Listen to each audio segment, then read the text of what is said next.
Okay, welcome back, everybody. We have our next speakers now. They're from Women Ed Spain. So they're not here. They're tucked up in bed for their own well-being.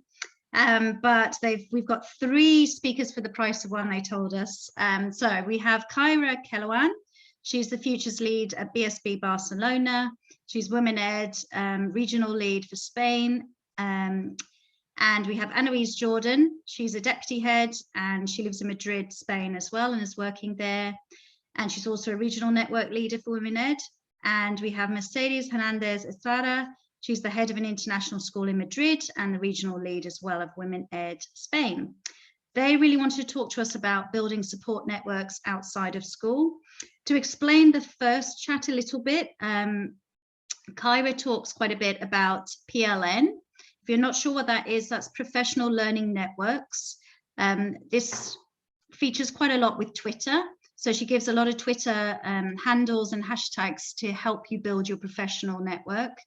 And they're going to talk about how they grow the Women Ed community in Spain through Twitter and other platforms. So the first speaker is Kyra Kellawan, and I'll go straight into her.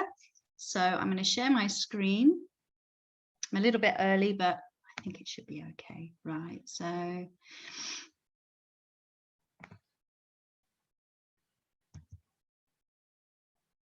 Okay, does everybody see that? Okay? Yeah. Hello and good morning, good afternoon or good evening to you all joining us in Women Ed Taiwan. My name is Kyra Kellawan and I am one of the 3 co-leads of Women Ed Spain. I'm going to make a quick introduction to all of us and then I'm going to actually just tell you sorry for the sound of the dishwasher behind me and also apologies in advance if you hear my puppy bark. He's very liable to do so when a neighbour walks past. So after all of that, welcome and thank you very much for giving us this space in your fantastic event on wellness. We think it's a fabulous initiative and I'm very sorry we can't join you live.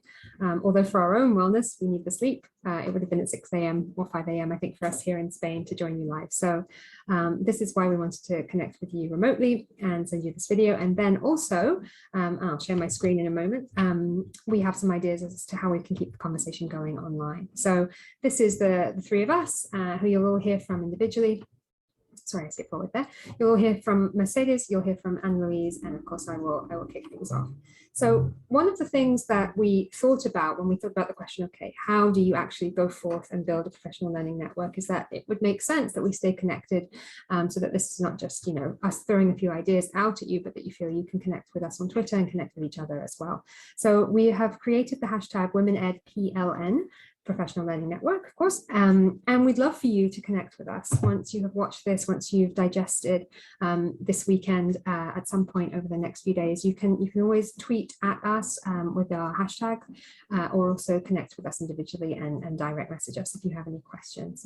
But basically we got thinking about our own different lenses and how we have built our own learning networks individually as leaders. And one of the things that I wanted to start off with talking about was kind of my journey into diversity, equity and inclusion work, and also what that has meant in terms of the network I have grown and how that has developed and changed over the last few years. And I wanted to start with this really fantastic slide that I have borrowed, I hope with permission, from Daniel Wickner, who founded Identity-Centered Learning. He's an educator based in Hong Kong. And it really puts into, I think, focus how many different groups, how many different bits of allyship exist that you can already access, that you can already be part of, that you can also identify and think about where you are in need of more learning and more development in your networks in these areas, and also where you also could contribute.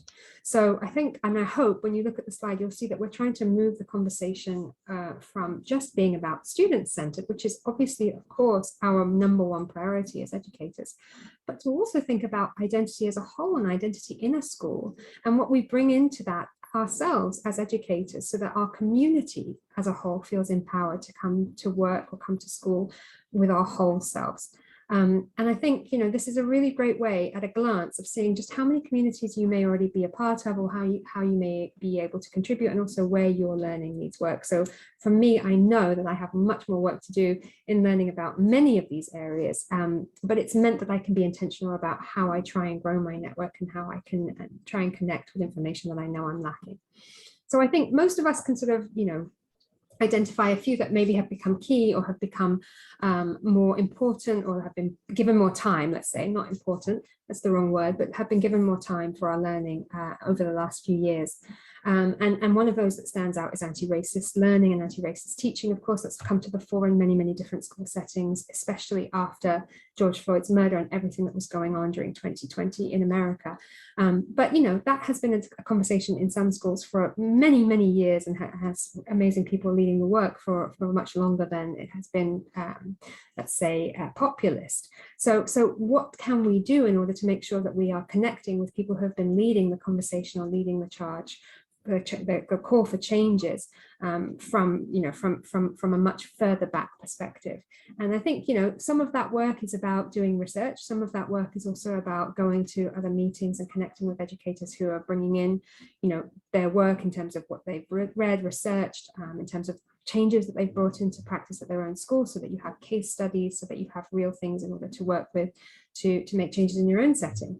But there's things like recognizing that as females in education, we have a duty to look around us and see, where do we hold power and privilege? Where do we need to have more intersectional recognition of diversity in all of its forms? And so, of course, our lens here at Women Ed is about women in leadership and the lack of females in really higher positions of power and privilege within our school settings. And that all comes down to visionary school leaders. That all comes down to finding those people who've made changes, who've been able to advocate for their own communities differently. So you can definitely think about building this network, not just with finding peers, but also with finding figures of reference to look up to, and to also be able to quote when you're speaking to your own senior leadership teams, or reaching out there for advice and guidance, maybe even mentorship. So figuring out who are those diverse teachers, who are those role models that you also have access to. That's work that you can do by starting to look at your reading list, starting to look at who you follow on Twitter, starting to think about who you connect with in different groups. And I'm going to show you some in a moment that I think are really great places to start. If you are part of a community already, thinking about what you can go out, find out from other contexts, and then bring in to be able to express that identity more easily. So, the LGBTQ plus community, how is that represented in your school at the moment? If you are a teacher who belongs to that community within your community, then are you able to bring your whole self to work? Do you feel comfortable? Do you feel confident in talking to your students about it?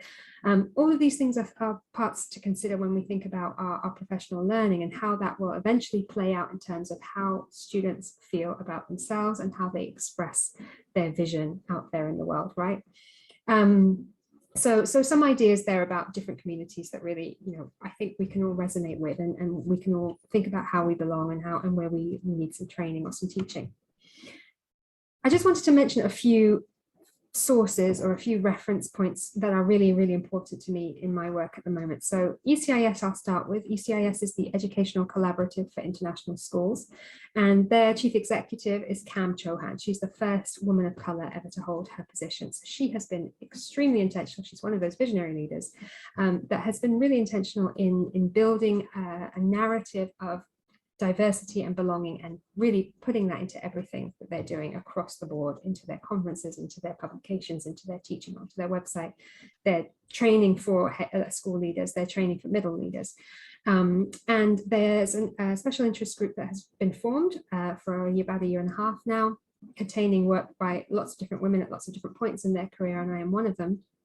And so we work on building things like webinars, speaker series, a book club, Twitter chats, etc., that really support the work of Women Ed, but also have a wider lens about what are the needs generally of women in education. So not with the same focus on aspirational or existing leaders, but actually on everyone who is a woman and what we are all facing, irrespective of our leadership roles.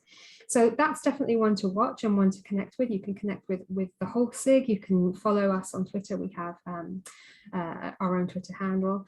But we also, are really good at working with other organizations such as Women Ed, and the next one on the slide, which is ALOC. ALOC stands for the Association of International Educators and Leaders of Color. And if you are on Twitter, you'll probably be familiar with their work. They are really, really growing and really, really fast, I'd say, managing the conversation about intersectional representation in international schools, whether that's about color. Of course, that's the main frame or the main lens that's being used, but actually their founder, Kevin, is extremely, extremely supportive of women and extremely supportive of all of the other intersectional groups across the board who are working for recognition and parity in school settings. So definitely one to watch. It's an allyship group, so it's for educators and leaders of color or who identify as people of color. But actually, what they do is really, really transferable, and the resources that they create can be used in almost any setting, in fact. Women of Colour in English language teaching is another allyship group that works closely with ALOC. So there's some educators that I wanted to give a shout out to, and especially if that is you. Again, you can be represented, you can be amplified, you can figure out ways to be supported, whether that's from joining their webinar series, whether that's from being able to speak at one of the conferences, or whether that's just from partaking in some of their kind of fireside chats and the things that they do to support one another. ISS, which is a school accreditation organization and international school search organization, I should say, not accreditation, is running a really, really awesome and has had a really awesome group of educators working towards something called the Diversity Collaborative. So you'll see some names in there that have been really at the forefront of whatever part of their field they've been working on: intersectional representation, on diversity, on inclusion, whether that's from a perspective of anti-racism work, or whether that's been from a perspective of LGBTQ allyship, and much more. They really represent all of the characteristics that are protected in UK law, at least, about diversity and equity and inclusion. And they do fantastic things. They have a really, really great list of resources on their website. They lead amazing talks, and there's school trainings that they run as well. So if you need help or support in terms of bringing this professional learning network into your school, that's another really, really great place to go.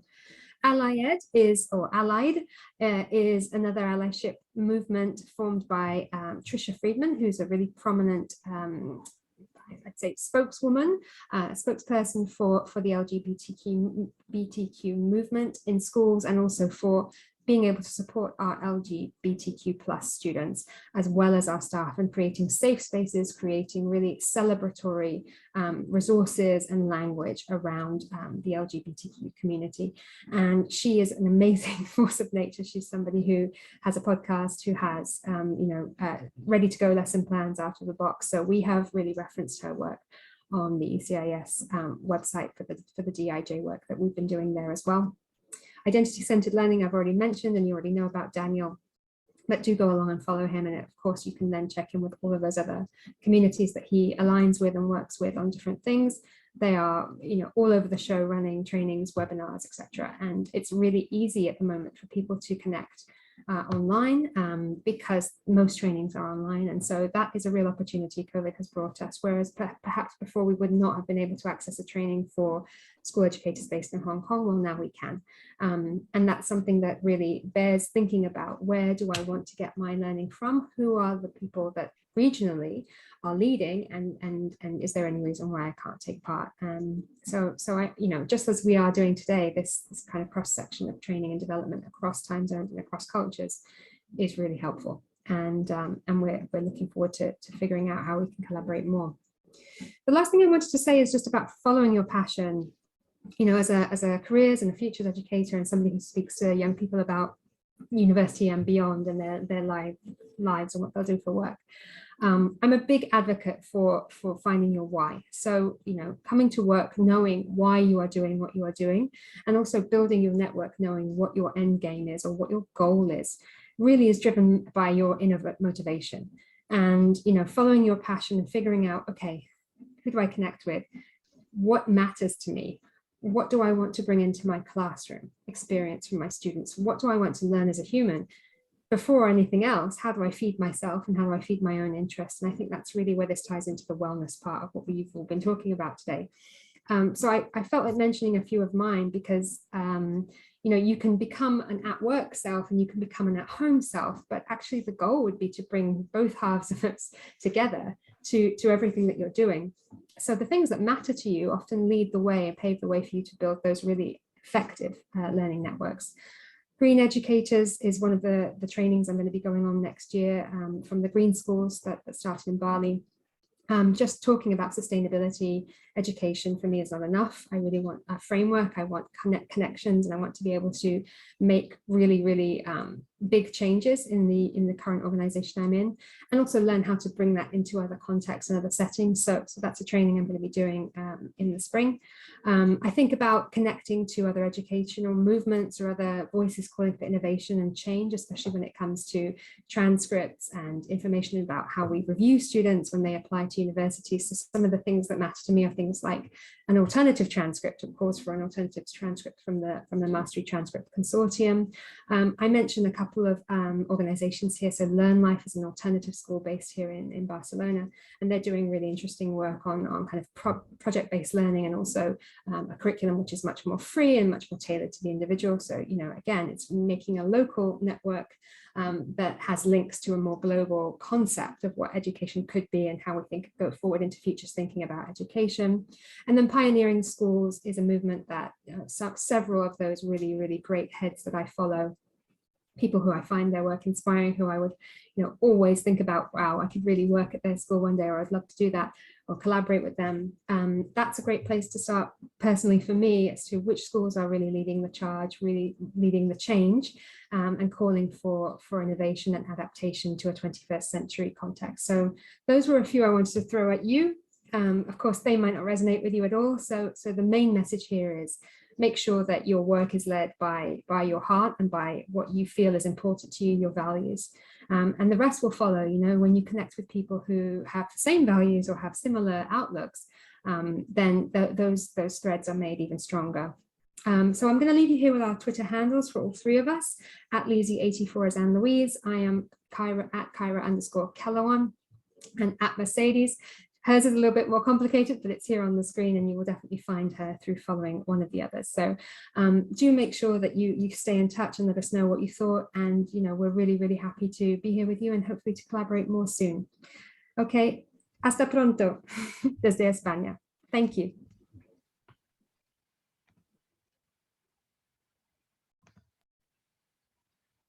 Okay, if there is any comments, please raise your hand so we can see. Otherwise, we'll move on to the next speaker. I wanted to just say about that personal learning network. I've really been on Twitter developing my network for about a year. And I have to say it's by far the best networks I've ever used. So I can really recommend. I've taken a screenshot of their Twitter handle, so I'll type it in the chat. But I can move now on to Annelouise Jordan. She's also part of Women Ed Spain. She has a new to SLT Chat, and she gives a lot of tips and advice on networking and building connections. So let's just go here. Okay.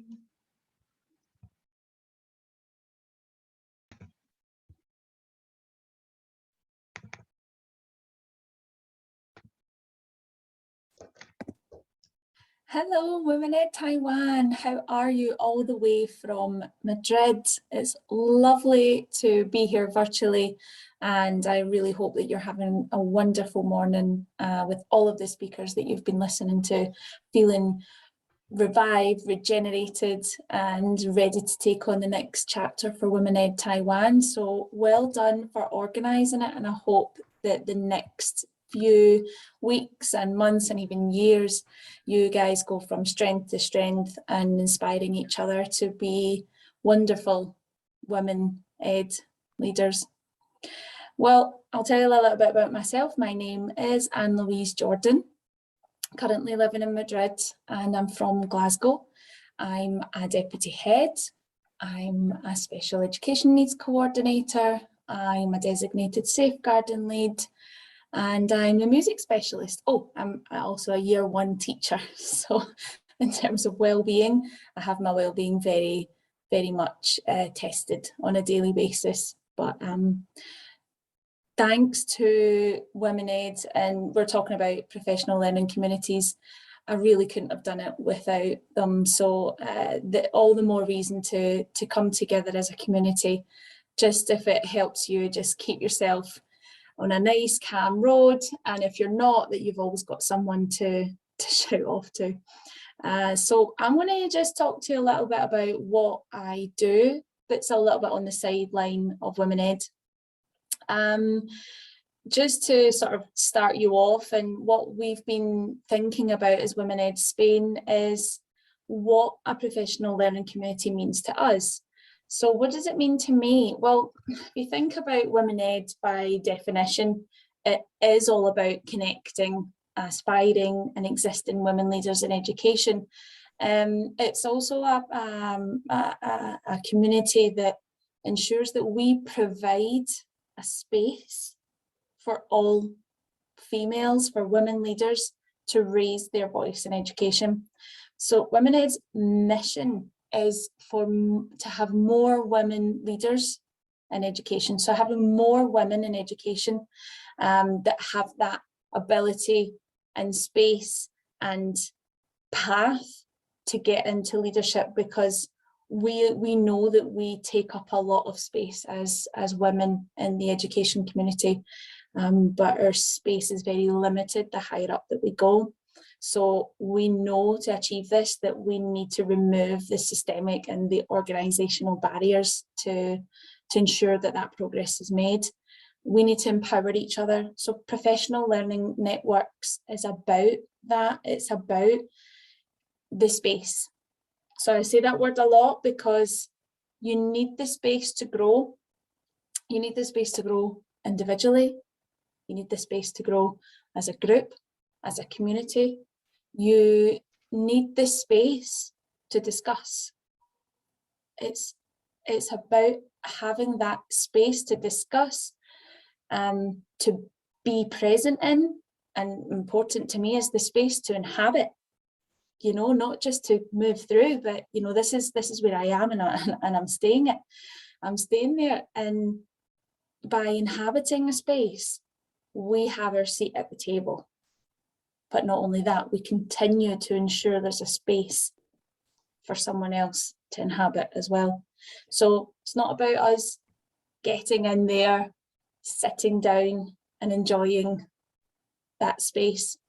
We need to be moving around. We need to be adding more chairs, and we need to be taking away chairs for those that are not allowing that to be a positive environment. So we do need to create that way of communicating with each other. Do you know what? This isn't right, and this needs to change. So I personally believe that we should always ensure that we're not occupying a space for someone else. Okay, but that we're moving and that we're growing alongside each other. So that's what it means for me. I couldn't possibly occupy any space if it wasn't for a global professional learning network. There's no way. You cannot work in a small bubble. I hate the word bubble. We've used that far too much in the last 2 years, but it's true. We need to look beyond that.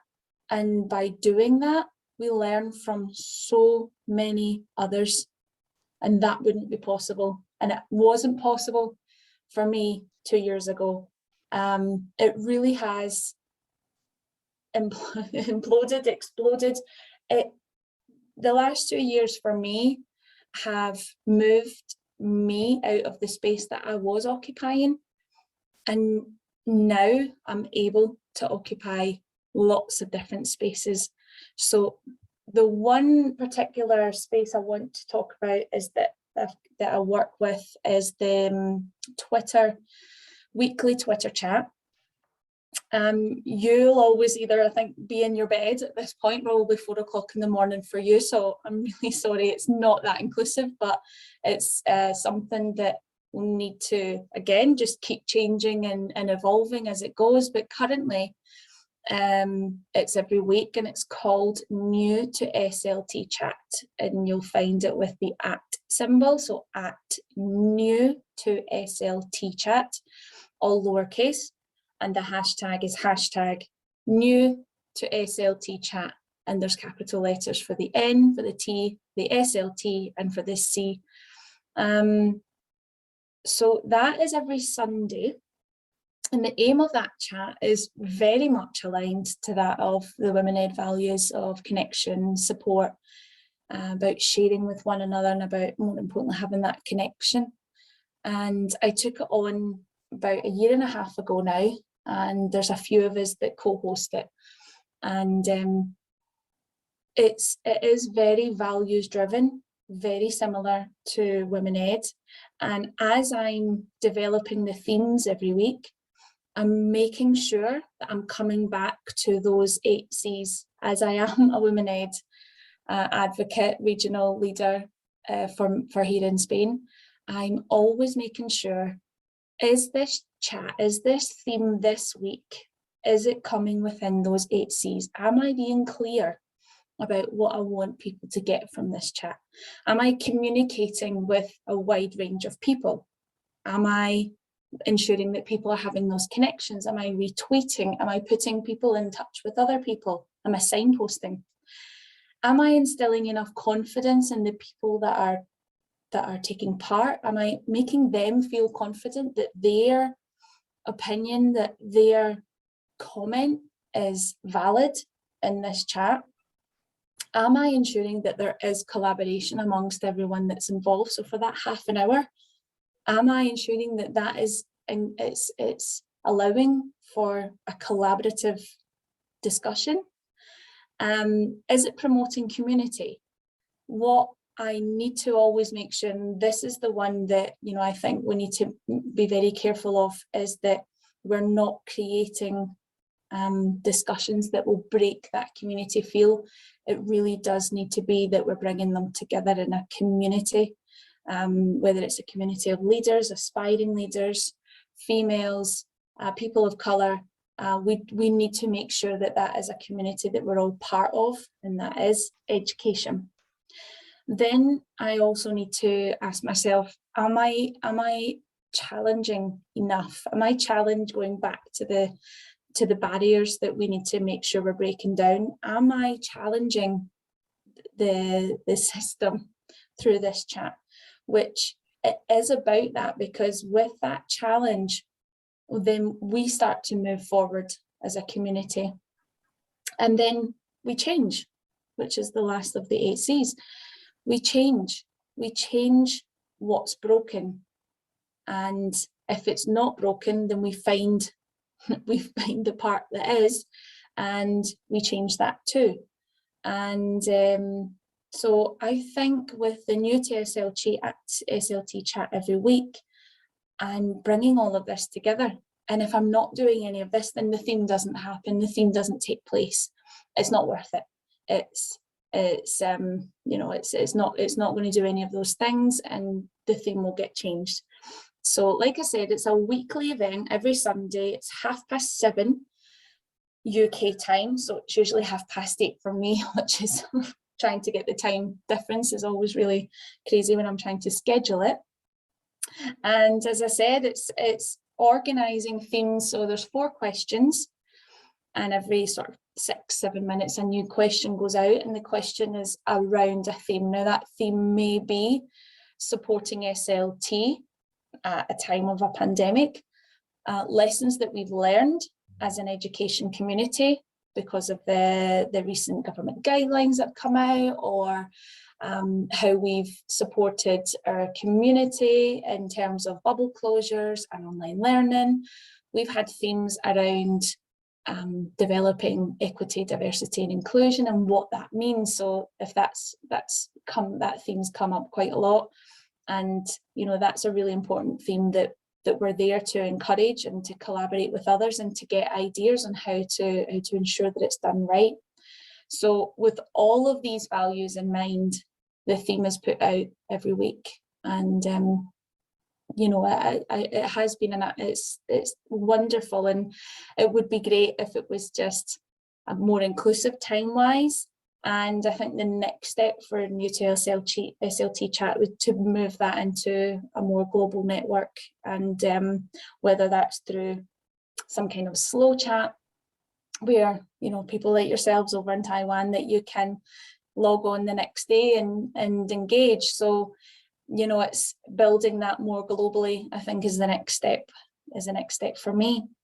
And if I was to give you some ideas on how to grow a professional learning network from my point of view, set out your own goals and your own values and your own mission. If you need to sit down and think about what it is that you want from a professional learning network, what do you want to gain from it? Do you want to join one? If you want to join one, then you research it and you look into what's something that you need to get from it. And if you want to create one by yourself, then, you know, you go down a different route of, what do I want people to get from this? This is what I want to provide, but what's the aim at the end? And I think about that every time I do my chat on a Sunday. I sit on a Saturday and I get in contact with the co-hosts and I go, what do you think of this theme? And it's always, what do we want people to get from this? What's the learning that we want to get? We want them to finish at 8 o'clock and go, I've got some really good ideas. I feel invigorated for Monday. I'm ready to go. And, you know, that's what we want to get at the end of the chat. So if you're creating a professional learning network, you sit down and think, what is it that I want people to get from me? What's the mission? So like I said at the beginning, the mission of Women Ed is for more women in education to have the choice to progress on their leadership journey, but it's the choice. So we're not enforcing all females to go into leadership, but we need that choice to be available, which it's not in many cases. So that's the mission of Women Ed. The mission for new to SLT Chat is to provide a community of support for aspiring SLT members, but for current new to SLT members. And we have lots of members of the SLT who are not new, they're not aspiring, but they definitely turn up and they offer their support. So that is the mission of new to SLT Chat, is that people can come along and they feel valued, they feel supported, and they walk away with ideas on what they can do to make either their journey easier, or start their journey, or continue on their journey as they are. And so that would be my main advice to you if you're sitting there thinking, you know, I want to get a professional learning community set up. And if there's anyone in Women Ed Taiwan that would be interested in taking new to SLT Chat over to Taiwan, please get in touch. I would love to hear from you. I'm going to end it there. I hope that, you know, I've said something that helps you think, okay, that's, you know, I could do that, or I could get involved with something like that. Grow your own professional network and know the importance of it, but more importantly, know the value of yourself in a professional learning network. You do have value and you can bring a lot to that table. So have a wonderful day, and I'll see you very, very soon. Hello, women. Okay, Annelouise is incredibly inspirational. She's one of the first people I met on Twitter, and she's always supported me and helped me. I really recommend you looking her up. She's an absolutely lovely person. I love her attitude. If it's broken, then we'll fix it. And making space at the table, and if people don't want you there, then you kick them off. She's a great lady. Our very final speaker today is Mercedes Hernandez Estrada, and she works at the British Council in Madrid, and she talks about her networks there. So that will be the final one, and then we'll open the forum, if that's okay with everyone, and we can have chats. So here we go, I'll share. here. Oh, share sound.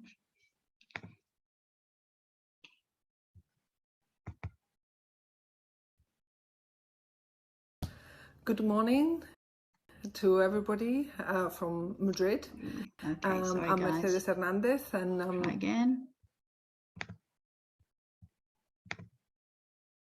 Share sound is definitely there. Go through here.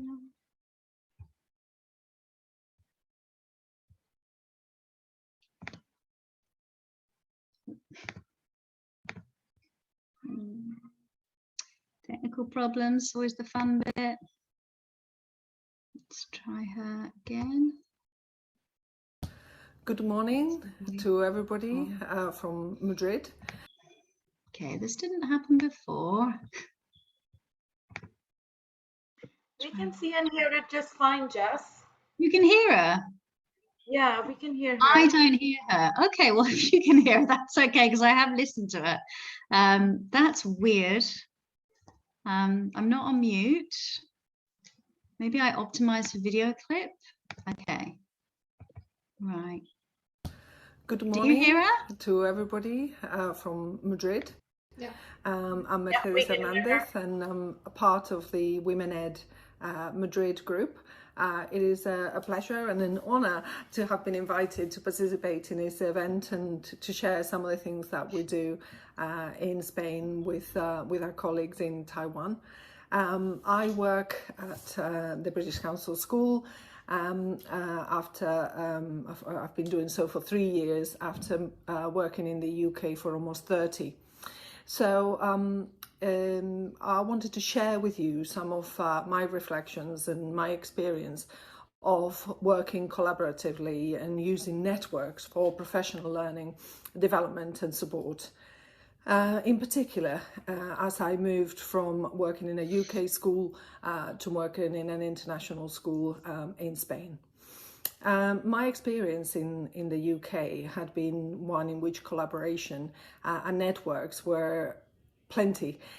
You could find your interest groups, you were immediately through the local authority and through other training opportunities and networks, you were immediately connected to loads of people to share ideas, to participate in training and so on. And moving to an international school was a very different environment. So I took an approach of layers, and when I moved in 3 years ago, my first priority was to look at what the different groups were within my school, within the British Council School of Madrid. And identified sort of particular groups. So there was is a bilingual and bicultural school. So immediately you could be part of the English curriculum network and group, or the Spanish. And I found myself with a bit in both because I trained to be a teacher in Spain, but most of my experience of teaching and leading was in the UK. So I was able to move and be a point of connection between the two groups, the sort of Spanish and the UK. So there were those networks that through training, through working groups were established, and the thing that bound them together was the shared purpose. We identified particular topics or themes that we could explore and focus on around areas for improvement, around self-evaluation or training.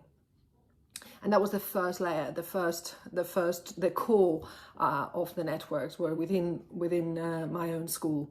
And then looking wider, I realized that despite the fact that international schools and private schools are often seen as being in competition with each other, there are a lot of other schools that are really keen on working with staff and on the kinds of topics that interest a school like ours. So I made connections with local schools, with Spanish schools, where there was a keen interest in understanding how the pedagogy, how we teach and learn in international schools, and they were very keen on working on joint projects using English. So we became part of groups such as something called Mentor Actua, which is a sort of schools working together, advising each other, sort of it's a school mentoring service.